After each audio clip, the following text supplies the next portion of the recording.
Alright, so this problem I'm going to be going through Chapter 5, Practice Problem number 11. Okay, and so in this question we're going to be talking about car loans.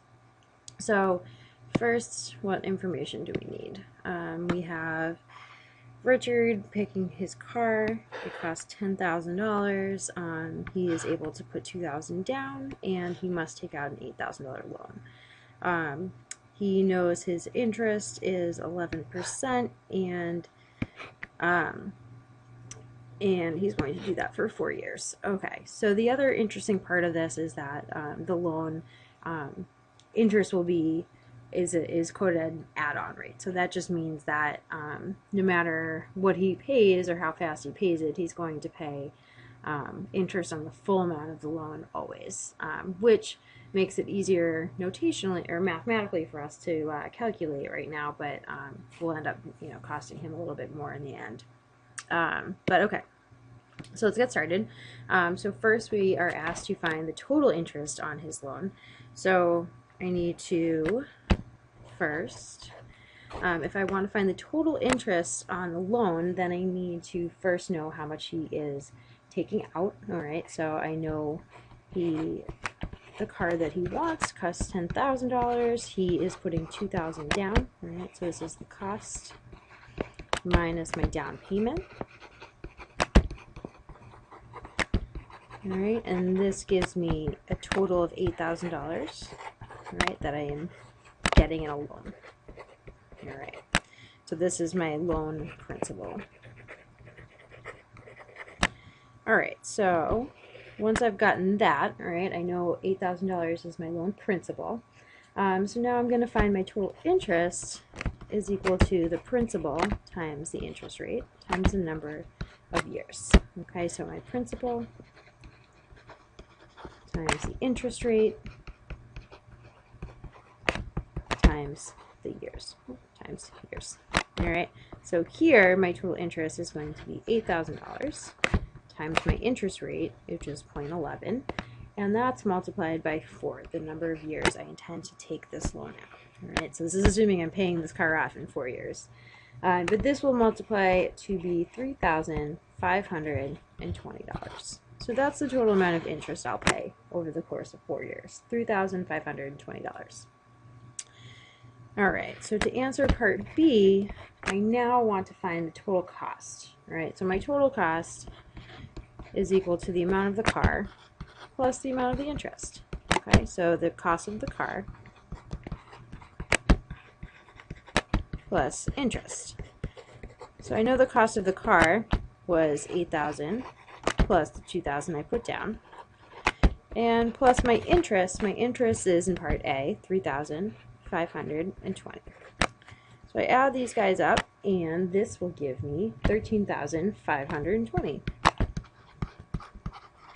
So this gives me the total cost of the car once I've paid it off.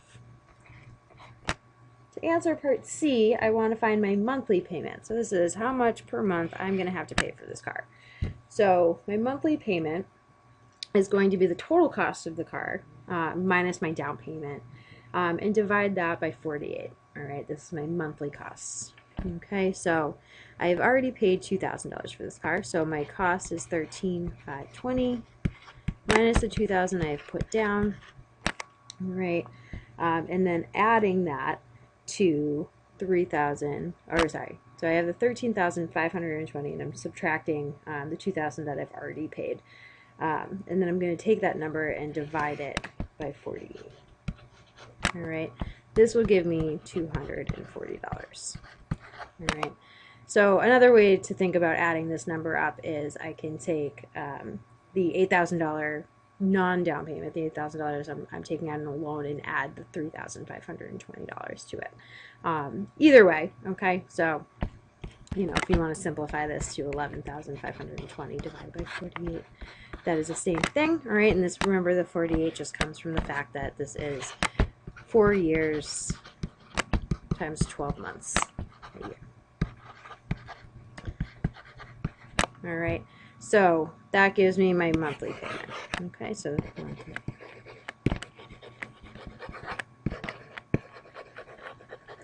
All right, So the last part, part D, is the APR. So now I want to find my annual percentage rate, and the trick here too is that I want to round my answer to 2 decimal places again. So another rounding scenario where you just want to make sure you're very careful about rounding your decimal points. All right, so here my APR formula is 2 times n times I divided by p times n plus 1. Okay, so what do all of these things mean?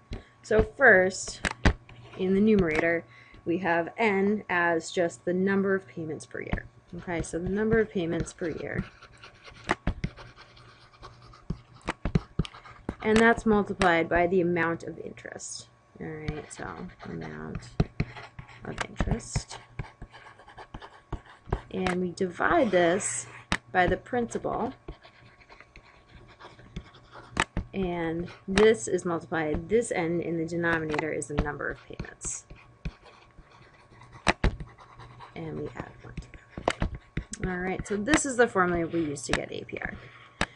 Alright, so what does this equal? So I have 2, the number of payments per year, I'm paying monthly, so the number of payments per year is going to be 12.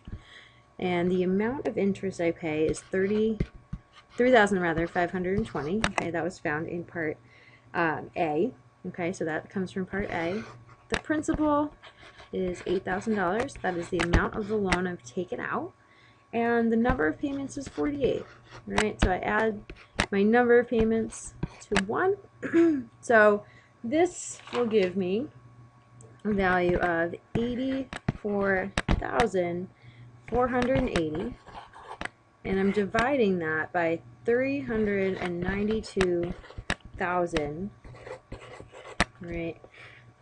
So this will give me 0.2155 in percents. So my annual percentage rate is in terms of percents. So I want to turn this into 21.55%. Okay, so it's important for these answers. You want to just make sure you're careful about a couple of things. One, so this one's in terms of percent, so you want to make sure you turn it into a percent, even though your answer would be in decimal form. So remember, when you're turning things into a percent, you just move it over 2 decimal places. And we're rounding to the second decimal place. So remember, 21.6 would percent would be incorrect. 21.54 would be marked incorrect. 21.56 would be marked incorrect. So just be really careful about how you write your answers, and make sure not to round until you get to the very end. All right, so that is the answer to this guy. Thank you for listening.